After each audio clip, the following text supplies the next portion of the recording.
L'humilité est la base de la vie chrétienne. Jésus est notre modèle par excellence. Il a donné sa vie. On ne lui a pas prise.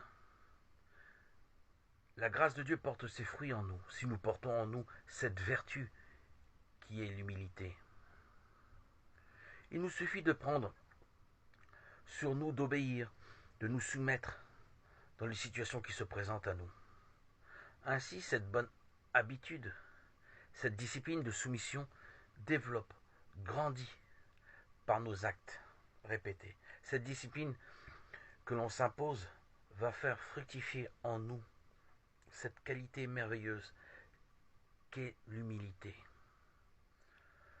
On rejette dès maintenant le projet ambitieux de nous construire en nous reposant sur nos acquis, sur nos savoirs, sur notre connaissance, en nous reposant sur nous-mêmes. On se remet à Dieu et à sa seule volonté. Les fondations alors sont prêtes, établies, pour goûter à la joie de l'humilité. L'humilité nous apprend à respecter l'autre, à le comprendre. Notre ego ne fait plus obstacle. Dans l'humilité, on est très facilement réceptif, perceptif à l'autre. Il n'y a plus de barrage, c'est une sorte de fusion, de communion forte entre nous et notre entourage. Notre relationnel dans l'humilité est fort, puissant. Tout cela dans la douceur, la patience, sans aucune agressivité et violence, pour chercher ou rechercher à conquérir l'attention de l'autre. Nous sommes disponibles, ouverts, réceptifs. Nous laissons l'autre venir à nous dans cet espace où nous ne nous imposons pas. L'Esprit Saint interagit pour nous. Nous ne sommes pas acteurs de notre relationnel, plutôt témoins de tout ce qui nous arrive, de tout ce qui se passe, dans la confiance que tout ce qui arrive vient de Dieu. Nous sommes à l'écoute de l'autre et non de nous-mêmes et de nos petits intérêts. Nous laissons la place à l'autre, nous accueillons l'autre, nous sommes à son écoute, vidés de nous-mêmes et le miracle se produit. Une relation véritable se construit, un amour inouï jaillit de l'un pour l'autre, dénué de tout intérêt égoïste. Notre relation avec notre frère, notre sœur, emplie d'amour, est la conséquence de l'amour du Christ qui alimente notre quotidien dans l'unité avec l'esprit de vérité. C'est une relation qui s'est réalisée, que j'ai expérimentée et qui est à la portée de tous.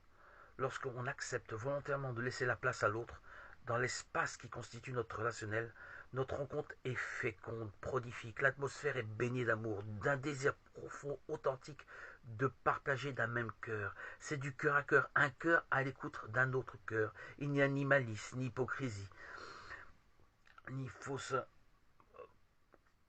pensée qui peuvent polluer le dialogue, ni fausseté. La base, le socle en est l'humilité. On laisse l'autre grandir, s'épanouir à travers nous. Nous ne manipulons personne ni personne est manipulé. On s'en rendrait compte vite fait d'ailleurs. Une des clés pour détecter que notre démarche est dans l'humilité, c'est notre écoute. Rien nous est imposé et nous-mêmes on n'impose rien. Notre interlocuteur, même le plus égocentré, se fera un plaisir de mettre de côté ses desseins ou ses projets qui étaient remplis de même. Il va fondre comme un sucre dans un verre d'eau. De même, nous-mêmes, c'est une relation véritable, authentique.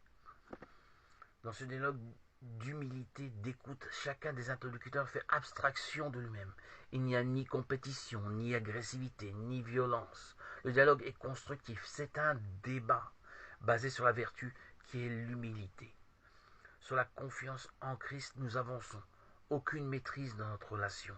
Nous n'imposons rien, nous ne contrôlons rien. Dieu seul est le maître à bord, le capitaine du navire. Nous nous laissons porter, poussés par notre voilier qui est avancé par le souffle de l'Esprit Saint. L'humilité est la clé de voûte qui maintient notre édifice intérieur. La clé de voûte qu'ont rejeté les bâtisseurs est le Christ, roi Messie, qui est l'image parfaite par excellence de l'humilité. Il est bien sûr notre référence, notre modèle. En Christ, nous goûtons la saveur de l'humilité. Restons en connexion avec l'Esprit Saint. C'est vivre l'humilité dans sa chair, dans son intellect. La base, le socle pour bâtir, grandir, ne peut se faire que dans l'humilité. L'étape numéro 1 est de toute évidence de nous remettre à l'Esprit Saint, à l'Esprit de Dieu. L'Esprit nous amènera étape par étape, crescendo en crescendo, à grandir dans l'humilité.